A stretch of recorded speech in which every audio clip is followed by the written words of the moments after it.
주제 좀 바꿔볼게요. 저희가 분당 서연초 학교폭력 경징계 논란 한번 다룬 적 있잖아요. 네. 근데 이게 성남 시의회까지 번졌습니까? 네, 저희가 지난주에 전해드렸었는데 이제 모래 먹이고 또 흉기까지 휘두른 이른바 식인종 놀이라는 이런 학폭을 저지르고도 이제 합격 교체라는 경징계를 받은 가해 학생의 부모가 알고 보니 성남시의회 이영경 의원으로 이제 알려지면서 비난이 거센 상황이잖아요. 네. 이제 이 의원은 국민의힘을 탈당한 뒤에 지난 23일 처음 열린 그 성남시의회 본회의에는 불참을 했습니다. 그런데 이날 더불어민주당 소속 의원들이 학교 안전 관련 5분 발언을 신청을 했거든요. 그런데 국민의힘 소속 이덕수 그 성남시 의장이 이걸 받아들이지 않으면서 논란이 커진 겁니다. 이제 5분 발언을 거부한 이유에 대해서는 지방자치사무와 교육자치사무는 이제 분리가 돼 있고 중요 시정사항도 아니라는 거였는데요. 들어보겠습니다. 두 의원께서 요청하신 5분 발언의 내용은 성남시의회 회의규칙 제31조의 2에 명시한 중요한 시정 관심 사안에 해당하는 내용이 아니기 때문에 불허하였음을 널리 양해해 주시기 바랍니다. 내용도 모르면서 불허하시는 게 말이 됩니까? 진행하라고. 진행해요. 이상으로 제297회 성남시 임시회 개회식을 마치겠습니다. 그럼 여기서 민주당 의원들이 하고 싶었던 얘기는 뭐였어요? 네, 이제 시민 공분과 사회적 파장이 큰 만큼 이제 이 의원에 대한 징계를 요구하려고 했다는 건데요. 이제 회의가 끝난 뒤에 관련 기자회견이 있었습니다. 잠시 들어보겠습니다. 사과를 했어야 함에도 불구하고 뒤늦은 사과, 형식적인 사과, 그리고 피해자가 받지 않은 사과, 그리고 피해자 학생을 한 번도 찾아가지 않았고, 그리고 교육청과 학폭위에 상당을 영향력을 행사했다라는 했다고 볼 수 있는 그런 의혹들이 있습니다. 네, 이들은 이제 이영경 시의원의 징계 요구와 함께 또 자유 발언을 막은 이덕수 의장에 대한 이제 불신임남도 의회 사무국에 제출을 했는데요. 국민의힘도 이 의원 징계에 적극 협조해야 한다고 주장을 했습니다. 근데 논란이 되는 의회가 또 있네요. 보니까 성동구의회에서도 성폭행 혐의를 받고 있는 구의원 제명안이 부결이 됐어요. 제 식구 감싸기 아니냐 이런 논란이 나오나 봅니다. 네, 그렇습니다. 이제 성동구 의회 의원인 고모 씨는 지난 4월에 지역 주민 행사를 마친 뒤 뒤풀이 자리였던 서초구의 유흥지점에서 여종원을 성폭행한 혐의로 지난 8월에 재판에 넘겨졌습니다. 그래서 지난 18일 열린 성동구 의회 본회의에 이제 고모 의원에 대한 제명안이 상정이 됐거든요. 그런데 이 건이 상정이 되자 회의는 비공개로 전환이 됐고 결과는 부결이었습니다. 당시 상황 보시겠습니다.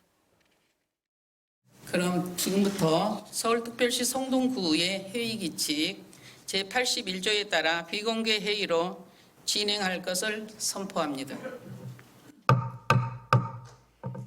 회의 진행을 위해 최소한의 의회 사무국 직원만 남아주시고 모두 퇴정하여 주시기 바랍니다. 녹음기 및 녹화 기능한 영상기기 등은 본회의장에서 모두 회수하여 퇴정하여 주시기 바랍니다. 의서일장 제33항 서울특별시 성동구의 징계의 건이 제명으로 표결한 결과 부결되었음을 선포합니다. 아니 표가 어떻게 나왔길래 부결이 된 겁니까? 네, 이제 제명안이 통과가 되려면 재적 의원 3분의 2 이상이 찬성을 해야 하는데요. 이제 당사자인 고 의원을 제외하고 구의원 13명 중에 찬성이 8표, 반대 2표, 기권 3표로 부결이 됐습니다. 그러니까 반대하고 기권이 많이 나와가지고 지금 부결이 된 거다. 네. 제 식구 감싸기 아니냐. 그래서 이 얘기가 나오는 거네요. 네, 그렇습니다. 이제 현재 그 성동구 의회 구성을 보면요. 민주당 소속이 8명이고 국민의힘 소속이 5명, 그리고 이제 탈당한 고의원까지 해서 1명 해가지고 14명이거든요. 근데 고 의원은 지난 2022년 지방선거에서 더불어민주당 소속으로 당선이 됐고 성동구 의회 최연소 구의원이기도 합니다. 성폭행 의혹이 제기되자 탈당을 했고 당초 지난달 3일에 이제 본회의에서 제명안이 처리될 예정이었습니다. 그런데 민주당 소속인 이제 아까 나왔던 그 남현희 성동구 의회 의장이 고 의원의 징계안을 처리할 차례가 되자 곧바로 비공개 회의로 전환을 했습니다. 이어서 5분 만에 이제 정회가 선언이 됐고요. 같은 날 자정까지 13시간가량 속개를 하지 않아서 그날 회의는 자동 산회가 됐습니다. 결국 제명안은 이제 그때 처리가 되지 못해서 문객이 논란이 일었었고요. 그러다가 지난 18일에 제명안이 이제 상정이 되기는 했는데 보신 것처럼 결국 찬성 2표가 모자라서 부결이 된 겁니다. 고위원에 대한 징계는 이제 새로운 사실이 밝혀지기 전까지는 일사부재리 원칙에 따라 상정이 불가능하기 때문에 본인이 사퇴하지 않는 한 대법원의 최종 판단이 나올 때까지 고위원은 그 의원직을 계속 유지할 수 있게 됐습니다. 논란이 되겠습니다. 마지막 주제 가볼게요. 그 학부모 민원에 시달리다 세상을 떠난 그 대전 초등학교 교사와 관련해서 검찰이 학부모를 기소를 했습니다. 학부모의 민원이 어느 정도였습니까? 네, 이제 뭐 기억하시는 분도 계시겠지만 작년 9월 이제 학부모들의 악성 민원을 호소를 하면서 대전 용산초등학교 교사가 세상을 등졌는데요. 이 교사는 숨지기 4년 전에 1학년 담임을 맡았었는데 당시 학부모가 이제 자녀 생활 지도에 관련해서 7차례 민원을 제기를 했고요. 심지어 담임이 끝난 뒤에도 3년 동안 계속 민원을 제기를 했습니다. 대전시 교육청 조사 결과 이들은 이제 신문고에 국민신문고에 7차례, 학교 방문 4차례, 전화 3차례, 아동학대, 학교폭력 신고까지 각각 1차례 등 모두 16차례에 걸쳐서 교사에 대한 민원을 제기한 것으로 드러났습니다.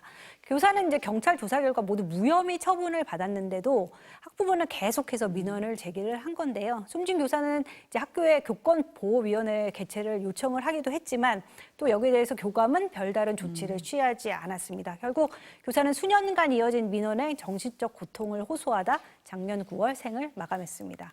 지난주에 이제 해당 교사가 전국 초등학교 교사노조에 보낸 메일이 공개가 됐는데요.